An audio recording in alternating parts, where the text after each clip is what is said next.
तो बच्चों, आज का हमारा पाठ है राष्ट्रीय आंदोलन का संगठन 1870 के दशक से 1947 तक।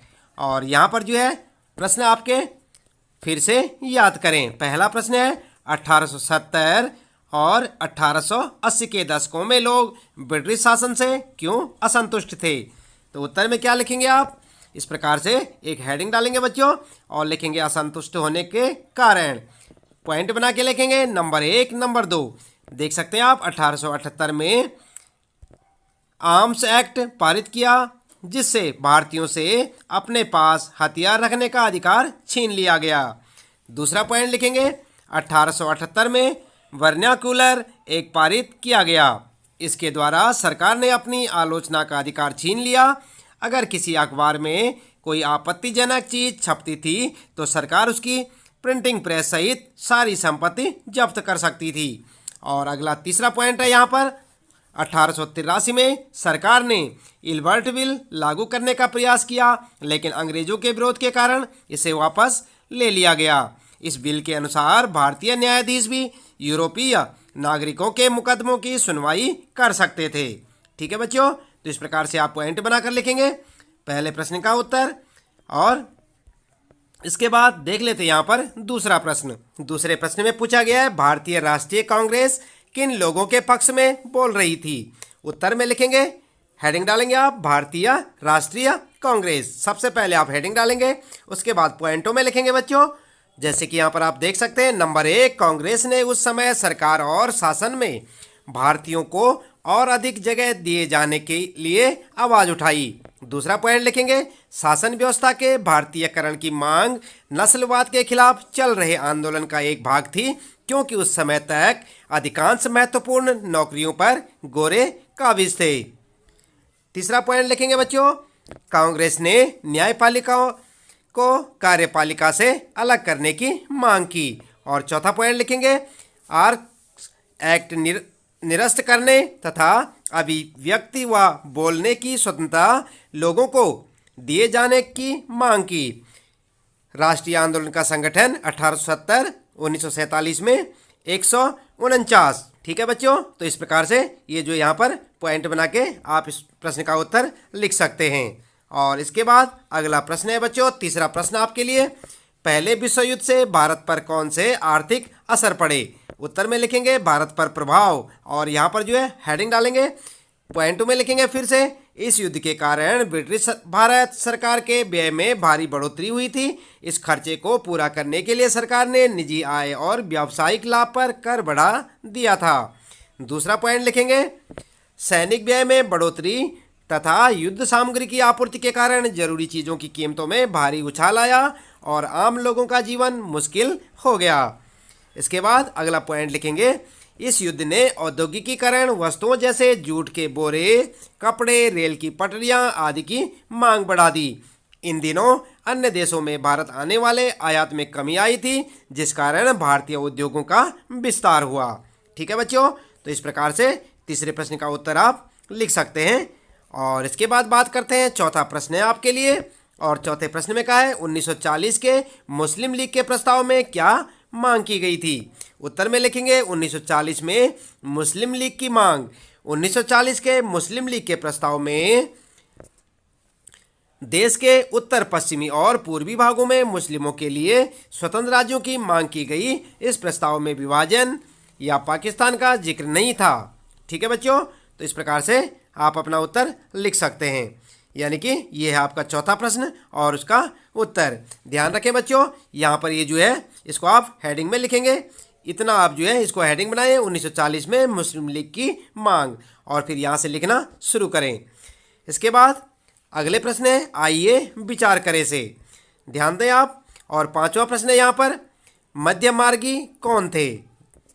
वे ब्रिटिश शासन के खिलाफ किस तरह का संघर्ष करना चाहते थे। उत्तर में लिखेंगे मध्य मार्गी, हेडिंग डालेंगे, उसके बाद लिखेंगे पॉइंट बनाकर नंबर 1, कांग्रेस के प्रारंभिक नेता मध्य मार्गी थे। इन नेताओं में प्रमुख थे दादा भाई नौरोजी, सुरेंद्र नाथ बनर्जी, गोपाल कृष्ण गोखले आदि। इसके बाद संघर्ष का तरीका इनका क्या था, तो हेडिंग डालेंगे और लिखेंगे संघर्ष का तरीका, पॉइंट में लिखेंगे इन नेताओं को विश्वास था कि अंग्रेज पढ़े लिखे सभ्य हैं, वे भारतीयों के दुख दर्द को समझेंगे तथा उन्हें दूर करेंगे। अगला है दूसरा पॉइंट बच्चों, ये नेता प्रार्थना पत्रों, अपीलों, याचिकाओं के द्वारा अपनी बात अंग्रेजों तक पहुंचाने तथा मनवाने में विश्वास रखते थे। तीसरा पॉइंट लिखेंगे, ये नेता सरकार के अत्याचारों, गलत नीतियों, दुष्प्रभावों से जनता को अवगत कराना चाहते थे। ठीक है, तो इस प्रकार से आप जो अपने पांचवें प्रश्न का उत्तर लिख सकते हैं। बात करते हैं बच्चों यहाँ पर छठा प्रश्न आपके लिए, और इसमें पूछा है कि कांग्रेस में आमूल परिवर्तनवादी की राजनीति मध्य मार्गी की राजनीति से किस तरह भिन्न थी। उत्तर में क्या लिखेंगे आप? उत्तर लिखेंगे अंतर। अंतर यानी कि जो भिन्न था, इनमें आपस में क्या भिन्नता थी, या लिख सकते हैं आप अंतर में लिख सकते हैं। दोनों में अंतर बताना है, पॉइंट बना के लिखेंगे। नरमपंथी संघर्ष में शांतिपूर्ण तरीकों को प्रयोग करना चाहते थे, जबकि गर्मपंथी उग्र एवं क्रांतिकारी तरीका अपनाना चाहते थे। दूसरा पॉइंट लिखेंगे बच्चों, नरमपंथी यह मानते थे कि सरकार उनकी न्याय संगत मांगों को मान लेगी, जबकि गर्मपंथी सोचते थे कि बिना किसी दबाव अंग्रेज उनकी मांग नहीं मानेंगे। तीसरा पॉइंट लिखेंगे, नरमपंथी प्रार्थनाओं, अपीलों और याचिकाओं में विश्वास करते थे, जबकि गर्मपंथी उनके इस तरीके के विरोधी थे। तो यहाँ पर जैसे बच्चों आप देख सकते हैं, हेडिंग में आप लिखेंगे अंतर, और दोनों का अंतर है नहीं, ये गर्मपंथी और नरमपंथी। ठीक है, तो इस प्रकार से आप यहाँ पर जो है उत्तर लिख सकते हैं। बात करते हैं यहाँ पर सातवां प्रश्न है बच्चों, और सातवें प्रश्न में पूछा है, चर्चा करें कि भारत के विभिन्न भागों में असहयोग आंदोलन ने किस किस तरह के रूप ग्रहण किए, लोग गांधी जी के बारे में क्या समझते थे। उत्तर में लिखेंगे आप, सबसे पहले हेडिंग डालेंगे असहयोग आंदोलन के कारण, और नंबर 1 लिखेंगे खेड़ा, यानी गुजरात में पाटीदार किसानों ने अंग्रेजों द्वारा थोप दिए गए भारी लगान के खिलाफ अहिंसक आंदोलन किया। दूसरा पॉइंट लिखेंगे बच्चों, तटीय आंध्र प्रदेश, तमिलनाडु के भीतरी भागों में शराब की दुकानों की घेराबंदी की गई। तीसरा पॉइंट लिखेंगे, आंध्र प्रदेश के गुंटूर जिले में आदिवासी और गरीब किसानों का विरोध औपनिवेशिक सरकार के वन संसाधनों पर उनके अधिकारों को बहुत सीमित करने के लिए था। और अगला पॉइंट लिखेंगे चौथा, पंजाब में सिखों के अकाली आंदोलन अपने गुरुद्वारों के पृष्ठ महंतों को हटाने के लिए था। और पांचवा पॉइंट लिखेंगे, असम में चाय बागान मजदूरों ने अपनी तनख्वाह में बढ़ोतरी के लिए आंदोलन चलाया। छठा पॉइंट लिखेंगे बच्चों, लोग गांधी जी को एक तरह का मसीहा, एक ऐसा व्यक्ति मानते थे जो उन्हें मुसीबतों और गरीबी से छुटकारा दिला सकता है। ठीक है बच्चों, तो इस प्रकार से आप ध्यान दें, सातवां प्रश्न ही आपका, और इसका उत्तर आप हेडिंग डाल के असहयोग आंदोलन के कारण लिख के और पॉइंटों में इस प्रकार से लिख सकते हैं। इसके बाद बच्चों बात करते हैं यहाँ पर आठवां प्रश्न आपके लिए। इसमें पूछा है, गांधी जी के नमक कानून तोड़ने का फैसला क्यों लिया। जो गांधी जी थे, इन्होंने नमक कानून तोड़ने का फैसला क्यों लिया। तो यहाँ पर जो है हेडिंग डालेंगे आप नमक कानून तोड़ना, और उसके बाद पॉइंट बना के लिखेंगे नंबर 1, उस समय नमक के उत्पादन और बिक्री पर सरकार का एकाधिकार था। दूसरा पॉइंट लिखेंगे, महात्मा गांधी और अन्य राष्ट्रवादियों के अनुसार नमक पर टैक्स वसूलना पाप है, क्योंकि यह हमारे भोजन का अभिन्न अंग है। और तीसरा पॉइंट लिखेंगे बच्चों, 1930 में गांधी जी और उनके समर्थक साबरमती से 240 किलोमीटर दूर स्थित दांडी तक पैदल चलकर गए। वहां तट पर बिखरा नमक इकट्ठा करके सार्वजनिक रूप से नमक कानून का उल्लंघन किया। तो ध्यान दें आप बच्चों, यहाँ पर जो है आपके लिए तीसरा पॉइंट यहाँ से शुरू होता है। ध्यान दें आप, ये दूसरा पॉइंट है आपका, यहाँ से तीसरा पॉइंट शुरू हो जाएगा। 1930 में गांधी जी और उनके समर्थक साबरमती से 240 किलोमीटर दूर स्थित दांडी तक पैदल चलकर गए। वहां तक पर बिखरा नमक इकट्ठा करके सार्वजनिक रूप से नमक का कानून या नमक कानून का उल्लंघन किया गया। ठीक है बच्चों, ये किस प्रश्न का उत्तर है? आठवें प्रश्न का। इसके बाद अगला प्रश्न देखते हैं। यहाँ पर 9वां प्रश्न है आपके लिए, आप देख सकते हैं पाठ्य पुस्तक के अंत में। और 9वें प्रश्न में पूछा है, 1937 से 1947 की उन घटनाओं पर चर्चा करें जिनके फलस्वरूप पाकिस्तान का जन्म हुआ। उत्तर लिख सकते हैं आप, पाकिस्तान का जन्म, और हेडिंग डाल के लिखेंगे नंबर 1, 1937 में मुस्लिम लीग संयुक्त प्रांत में कांग्रेस के साथ मिलकर सरकार बनाना चाहती थी, परंतु कांग्रेस ने इस प्रस्ताव को स्वीकार नहीं किया, जिससे दोनों के बीच मतभेद गहरे हो गए।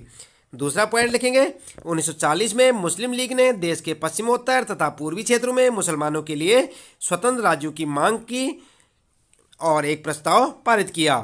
और अगला तीसरा पॉइंट लिखेंगे, 1946 के प्रांतीय चुनावी लीग को मुसलमानों के लिए आरक्षित सीटों पर अत्यधिक सफलता मिली। इससे लीग यानी पाकिस्तान की मांग पर कायम रही। और चौथा पॉइंट लिखेंगे, मार्च 1946 कैबिनेट मिशन की विफलता के बाद लीग ने पाकिस्तान की अपनी मांग मनवाने के लिए 16 अप्रैल 1946 को प्रत्यक्ष कार्यवाही दिवस मनाने का आह्वान किया गया।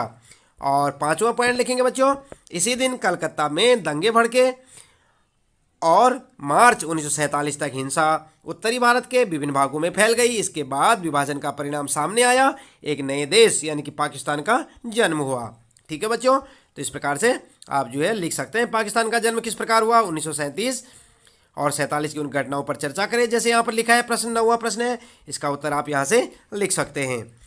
और इसके बाद बच्चों ध्यान दें, आइए करके देखें। यहाँ पर कुछ एक्टिविटीज के लिए प्रश्न है। 10वां प्रश्न आप देख सकते हैं, पता लगाएं कि आपके शहर, जिले, इलाके या राज्य में राष्ट्रीय आंदोलन किस तरह आयोजित किया गया, किन लोगों ने उसमें हिस्सा लिया और किन लोगों ने उसका नेतृत्व किया। आपके इलाके में आंदोलन को कौन सी सफलताएं मिली। तो इसका उत्तर आप स्वयं से लिखेंगे बच्चों, क्योंकि ये एक्टिविटी से संबंधित प्रश्न है और आप अपने इलाके के बारे में जानकारी यहाँ पर दे सकते हैं। तो इसके साथ ही बच्चों अगला प्रश्न देख लेते हैं। यहाँ पर 11वां प्रश्न यहाँ पर, और 11वें प्रश्न में पूछा है, राष्ट्रीय आंदोलन के किन्हीं दो सहभागियों या नेताओं के जीवन और कृतित्व के बारे में और अधिक पता लगाएं तथा उनके बारे में एक संक्षिप्त निबंध लिखें। आप किसी ऐसे व्यक्ति को भी चुन सकते हैं जिसका इस अध्याय में जिक्र नहीं आया है। ठीक है बच्चों, तो आपने पढ़ा होगा, पिछली कक्षाओं में पढ़ा होगा, जैसे कि वीर कुंवर सिंह के बारे में या किसी अन्य के बारे में आपने ऐसा पढ़ा है, तो उसके बारे में आप चाहे तो अपने मन से लिख सकते हैं, चाहे उत्तर में इस प्रकार से लिख सकते हैं, जैसे कि यहाँ पर देख रहे हैं आप। नंबर 1 वीर कुंवर सिंह, और वीर कुंवर सिंह के बारे में हेडिंग डाल के लिखेंगे आप, वीर कुंवर सिंह 1777 से 1858। यहाँ पर से लिख सकते हैं आप, सन भी लिख सकते हैं, 1777 से 1858। बिहार राज्य में आरा के निकट जगदीशपुर के एक जमींदार थे। भारत के प्रथम स्वतंत्रता संग्राम के दौरान 80 वर्ष की आयु में उन्होंने दानापुर में संग्राम की कमान संभाली और 2 दिन बाद आरा पर कब्जा कर लिया। 23 अप्रैल 1858 को जगदीशपुर के निकट लड़ गए। अपने अंतिम युद्ध में उन्होंने कैप्टन ली ग्रैंड की सेना को हराया और 26 अप्रैल 1958 को अपने गांव में उनकी मृत्यु हो गई। ठीक है बच्चों, तो इस प्रकार से आप वीर कुंवर सिंह के बारे में लिख सकते हैं, या और अधिक जानकारी आप चाहें तो इनके बारे में ढूंढें और उसे लिखें। दूसरा लिख सकते हैं आप, जैसे कि सरोजिनी नायडू के बारे में हेडिंग डालें सरोजिनी नायडू, उसके बाद लिखें भारत कोकिला सरोजिनी नायडू। इनका जो है समय था 13 फरवरी 1879 से 2 मार्च 1949 तक। एक विशिष्ट कवयित्री और अपने समय की महान वक्ताओं में से थी। 1898 में उनका विवाह गोविंद राजुलू नायडू से हुआ, जो पेशे से डॉक्टर थे। उन्होंने भारतीय राष्ट्रीय कांग्रेस के कानपुर अधिवेशन की अध्यक्षता की। नमक सत्याग्रह एवं उसके बाद के अन्य संघर्षों में उनकी अग्रणी भूमिका रही। वह कई वर्षों तक राष्ट्रीय महिला सम्मेलन की अध्यक्षा रही। इससे जुड़े स्वयंसेवकों को प्रशिक्षण देती रही। वह 1947 में यूनाइटेड प्रोविंस यानी कि वर्तमान जो उत्तर प्रदेश में है की गवर्नर नियुक्त होने वाली प्रथम महिला थी। तो इस प्रकार से आप सरोजिनी नायडू या वीर कुंवर सिंह के बारे में भी जानकारी और ज़्यादा जुटा सकते हैं और उसे अपने उत्तर में लिख सकते हैं। इसके साथ ही बच्चों यहाँ पर इस पाठ से संबंधित प्रश्नों के उत्तर समाप्त होते हैं। इसके बाद मिलते हैं अगले अध्याय में बच्चों। इसी प्रकार लगातार देखते रहें वीडियो और जुड़े रहें हमारे साथ।